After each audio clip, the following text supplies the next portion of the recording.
Hello, tiny FPV cars. I think it's fair to say I've looked at a few of these in the past, and of course if you look up here, here's a playlist to all of them, and you can see most of their in-depth functions there. And today we've got some more.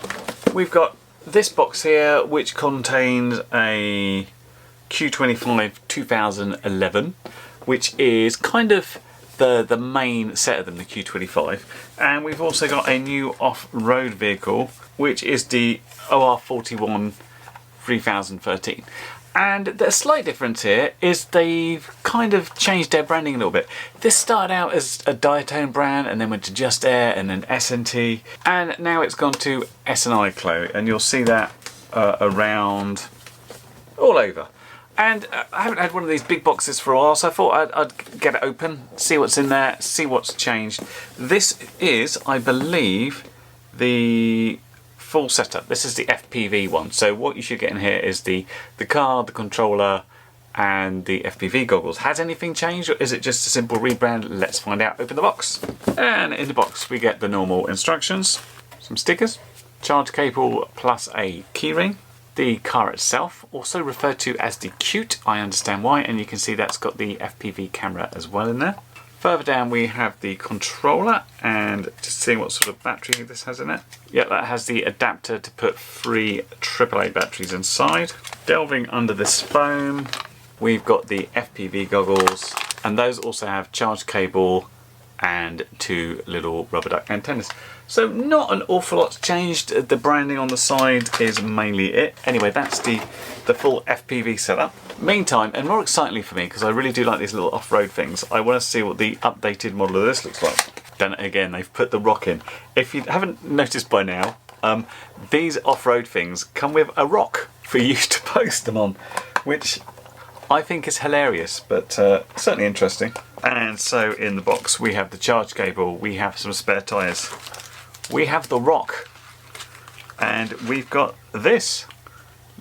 Looks quite authentic. I have to say it feels like the suspension's been tightened up a little bit. There's not quite so much travel in the rear perhaps. Maybe that's the difference. Anyway, we're going to try both of these out, and I know I've driven exactly the same ones before, so I thought as an extra thing to do, because obviously you've got the playlist if you want to know them in detail. For you guys that already have your controllers and you don't want to use one of these ones, I'll try and set it up with a multi-protocol module as well, so you can see how that's possible. Now normally I film these little things in the garden trying to go over the big rocks. I thought today I'll just set up something in my office, so I have tried to set up a course. I'll just take you through it. There's a little ramp here. We go on the underside of this tray to create this sort of undulating territory, go up the blue tack, over the Tesla Gigabeer, down some old quads, over this kind of balance board that I've built, and then we've got to fit over these little things that only tyres can go on, and then down the batteries and back into the lap, if we can do it. Let's find out, shall we? I'm going to do this line of sight first, and then I'm going to see if it's going to be possible to actually do using FPV.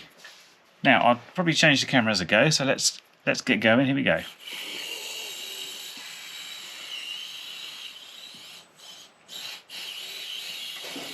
Okay, we're over the blue tack. Pick the camera up, put it there.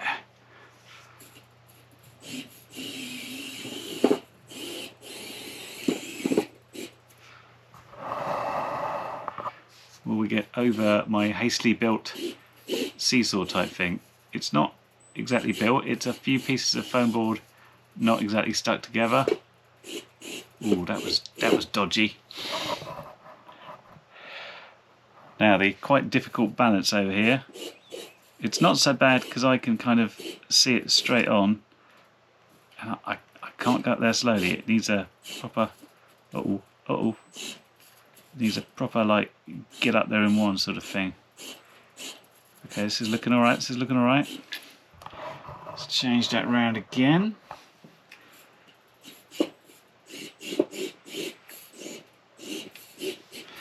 And we are moved back.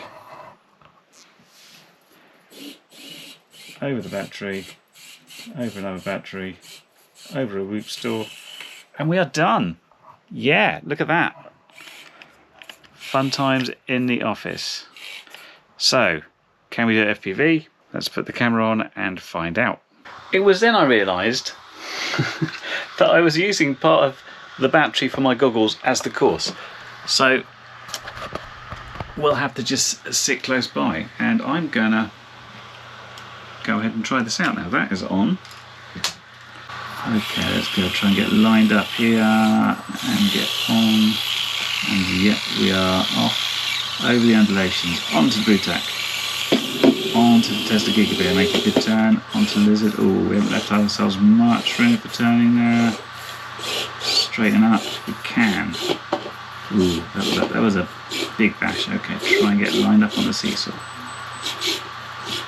Yeah, that was pretty good. Seesaw's down. Over to the balance beam. Can't see my front wheel, so I'm not quite centre. I'm just trying to keep as centre as I can. This thing doesn't go too slow, but I think it's okay. Yeah, we're over there. That green 5.24S battery is exactly what I'm plugged into right now, so thank goodness it's there. Onto Technology 2.2, onto the old Fat Shark battery, onto the little Whoop store thing, and some Eachine 2S. And we've done it.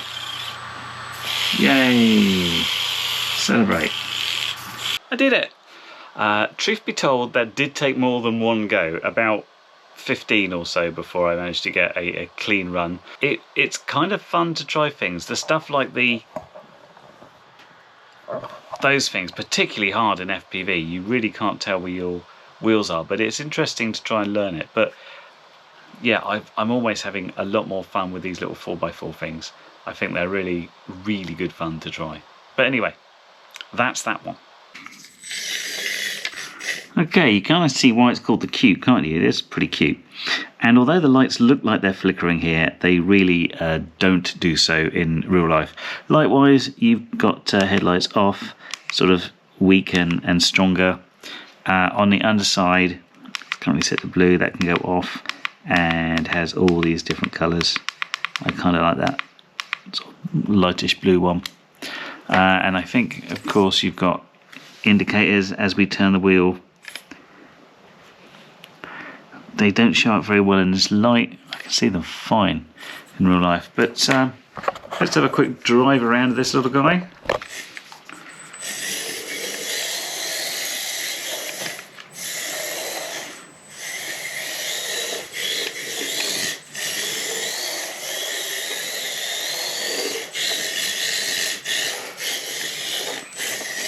Although it's fairly stable, it's still easy for it if you put the power down and turn the wheel, it will effectively just do a donut, and it's quite hard to come out of that. So you've got to be kind of careful. This is I think the first one. I think it's easier to go full throttle than FPV. The only thing I find with these is this sort of feels like a group activity to me. It doesn't do much for me. Just drive one of these little things around, because they're slightly limited by, you must have a flat surface. They'll go on carpet, but not brilliantly, whereas the 4x4s tend to go around a lot more. But yeah, this is working okay, isn't it? And shall we try an FPV? As said, all you have to do is take this guy off, pop this on, and we're ready to drive FPV. And here we go, we are driving, and I should explain that the little text you can see on the screen and the indicators there are from my HD0 goggles, not from the car. Again, if I was using the goggles they came with, I think they have their own sort of voltage display and stuff, but not for the car. Anyway, this thing is going okay. It's hard to differentiate between all the little models. They're all pretty good, and each iteration has slight improvements on the last. And with this one, I noticed I could pretty much go full throttle without it going too out of control. And it just might be that maybe it's not going quite as fast now, or it's going better. And yes, it was very controllable. I hit my foot on purpose, honest. and it felt pretty good. The only thing you can't do is go over bumps fast, else you fall over. So, yep, the range is fair enough for both the VTX and the radio. There's no cutouts. The only thing you'll notice with the camera is it's a bit dim. So it's fairly bright. I've got the lights on and it's always a little bit dim. Obviously, the camera is not at the pinnacle of what you can get with FPV cameras now, but you know, this is fair enough for this sort of little lower end toy car, and it works perfectly fine, and it goes fairly well. Okay, so how do you bind one of those up with a more regular radio like this one? Well, obviously you will need a multi-protocol module. I've got this one here. Don't use this one.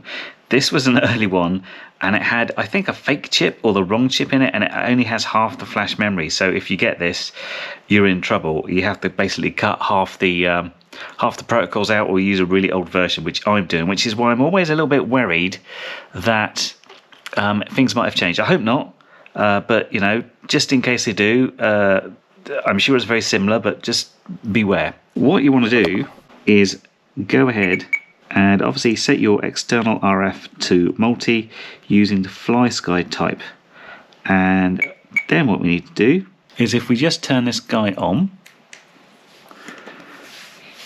what's going to happen is his lights are going to sort of flash waiting for a signal, and after a little while they'll flash rapidly, and that means he's ready to bind. Like that. That's entering bind mode basically. So if we go down to where bind is, and then we'll see if we can keep this guy in shot so we can see that start. We go into bind mode, and you see we've got a lower flash, and they've stopped flashing altogether now, so that should be bound. They have indeed. I've already set this up so I can just show you what the channels are. I did need to do a little bit of sub trim on channel 1, the aileron channel. We've got about 30 points there, as it was over one side.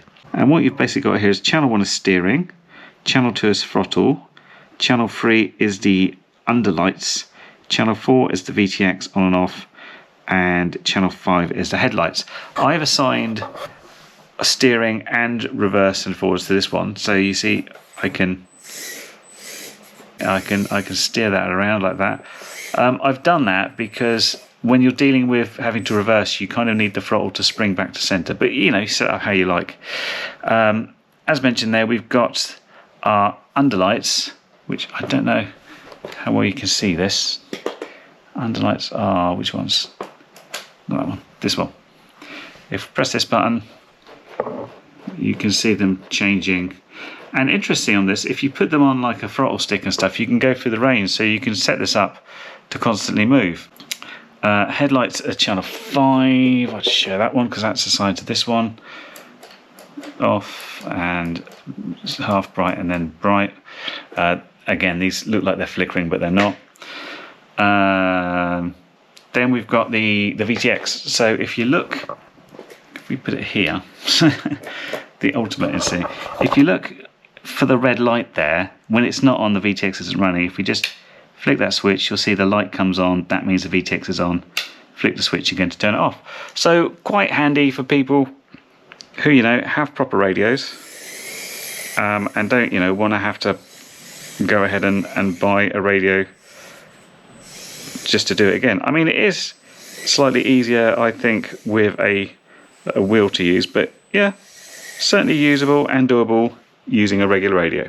Now, I may have looked at one or two of these in the past, so between now and the very first one there's been quite a jump, but in between models like this now there's very little to say about them that's new, other than the fact, look, they've got new shapes and they've slightly tightened up the suspension and stuff. So it's kind of like, yeah, it's more of the same. It's more of the little Q25s, which work very nicely on a decent hard floor. You'll have good fun with that. And my personal favourites, the, what they call them, the OR47 series V65, trips off the tongue, which I just love. I love these little crawlers. I think they're the best thing ever. But yeah, I kind of think of it, a bunch of you, get a couple of these together, have a racetrack, good fun. If you're on your own or you want to set up a more sort of advanced track where you're trying to get through stuff, I think these are really cool. Anyway, these are the two new cars. They will be links down below. and I'm sure in no time at all SNICLO will have even more of them, and they'll be fairly similar, I think. Anyway, I hope that's been helpful, and I hope you know how to set up on your radio if you want to go that way as well. Anyway, I'll catch you next video. Bye for now. Well, you've made it to the end of the video, so thanks once again for watching. If you like what you saw, then please consider subscribing, and if you really like what you saw, then be sure to check out the link to my blog for a variety of ways in which you can help support this channel.